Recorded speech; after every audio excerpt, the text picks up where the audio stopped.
So we are here at South by Southwest and we met yesterday. Yes, we did. So share with the audience your name and why you're here. Okay. Yeah. My name is Chhavi Bhargava.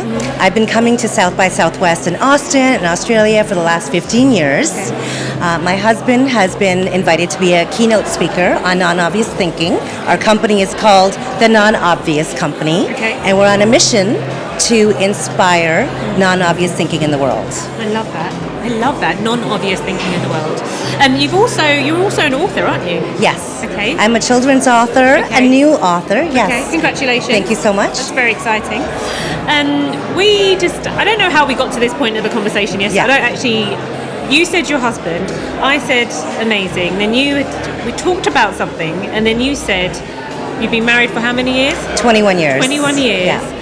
And that was it. I think we were talking about agreement, disagreement, and like winning, and we kind of went down this path. And we talked about the pillars of relationships and love. Yes. And that's what got me. I'm like a real lovey. We talked about time. The time for things. Oh, and yes, I it was said the tattoos. That's what yes, we were talking about your tattoos. My tattoo is focused on like there is a time for everything. Okay. And then I said, Yeah. what time is it now? Oh, and I said it's the time for love. That was it. Yes. That was Okay, the time for love. And then you were sharing. I said, what are the secrets to this like really happy 21-year marriage? And you shared some pillars with me. So this is Yes. slightly off piece, but I think it's totally the essence of who I am. Like I am love, and I think that I'm blessed to have all forms of love in my life. But what you shared, I thought was profound. So please share it. Yeah, I've discovered before I got married that I needed to be very quick when I'm dating, and because I was just I was in relationships. I was in relationships that were just going on too long, and I needed to figure out what was it. And most people don't ask themselves this question. They ask what they want in a relationship. They never ask what is it that I don't want in a relationship. Okay. And so I decided, my friend said, you're too picky. I said, you know what, I'm going to date as many people as I can in a span of 2 weeks. Okay, I like this.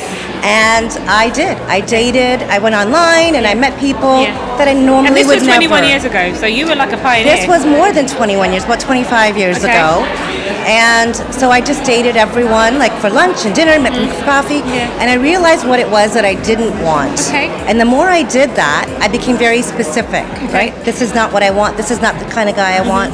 Then I realized there's 4 essential things that are needed in a good relationship. Okay. And this is gold. Gold dust. Gold. Right, okay.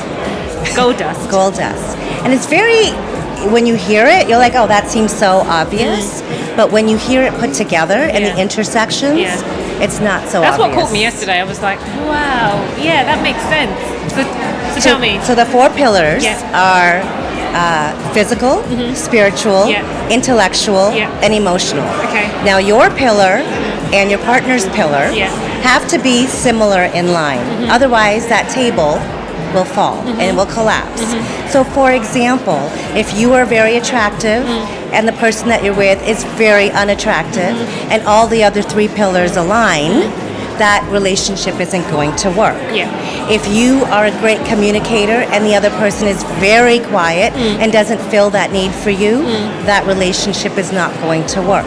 However, let's say spiritually you agree on a topic or disagree on a topic, but you can see each other's perspectives and you can understand where they're coming from, even though that they're diverse or different, but you agree and you respect, then your pillars are somewhat aligned. If your pillars are way too far apart, any one of those pillars, you know that relationship is not going to work. Just end it. Don't wait. And just keep it moving. Keep it moving. So I love this. I love this. So 2 weeks you were like, okay, and then you found him. I found him. Okay. Yeah. I found him online. Okay. He was in Australia. I was in Canada. Oh wow. So your first South by Southwest was in Australia? It was not. That was not that long okay. ago. Wow. No. First one is in Austin. Australia only started 2 years ago. Okay, I was about to say. And this is the first London South by Southwest. Yeah.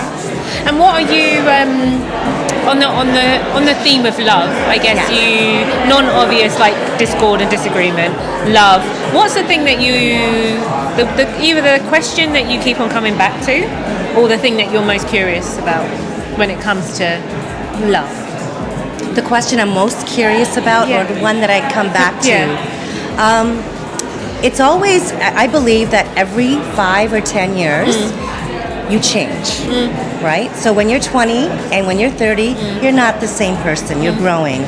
Same from 30 to 40, 40 to 50. And I think you have to reevaluate your relationship, whether it's with a friend, a family member, a spouse. You have to reevaluate that. And are we still on the same path? Are we walking in the same line? Communicating? Are we still communicating? Are we making an effort, both of each other? So, and it's okay if you're not. It's okay to be, you know what, this is not working for me. It's okay to reevaluate that and work on those areas. And if you're going in 2 different pathways, whether it's a friend or a family member, it's okay to say, you know what, I don't need this negative energy in my life, and it's okay to move on. Okay, I love that. It's okay to move on. Yeah. Thank you. Did you want to ask me? I throw this out sometimes. Is there any questions that you want to ask me? Is there any? Give me some tips. I'm throwing it out there. I give you the permission. But tell me something non-obvious about you. Something that you normally don't tell anybody when you first meet them. When you have a conversation with someone, right? I don't want you to tell them, you know, what you do, your bio. I don't want you to tell them how many children or, you know, who you're married to. I want to know something you. Tell me something non-obvious about you. The most, I think, interesting thing that's happened recently is I was actually born in Jamaica, and I moved to the UK when I was 3, and most recently I've reclaimed my citizenship, and now I'm a dual citizen between Jamaica and the UK, and I plan to spend a lot more time there because I'm slowly reclaiming my narrative.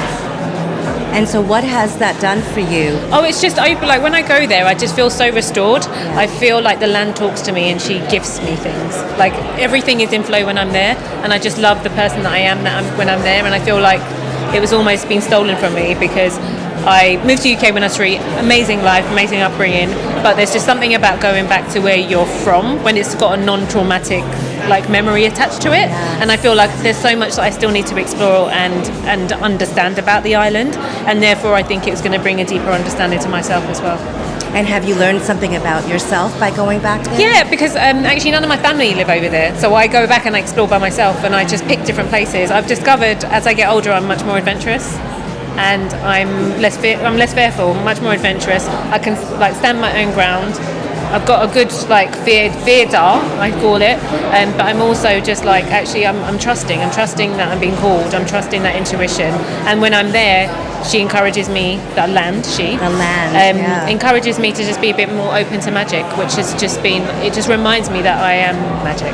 And can you do that and bring it over wherever you are? It helps to center me. I think at more frequent visits there, it's going to be much better for me because then I can just be more grounded and bring more of that back with me. But everyone has said like, you are just much more calmer. Like I'm just feeling much more flow now. Like the island has this thing. This island has this thing where it forces you to slow down. It forces you to be present because it doesn't respond to like force. And so that's really, as a Type A personality, really good for me. I love that. Yeah, I love that. Thank you. Great question. Thank you.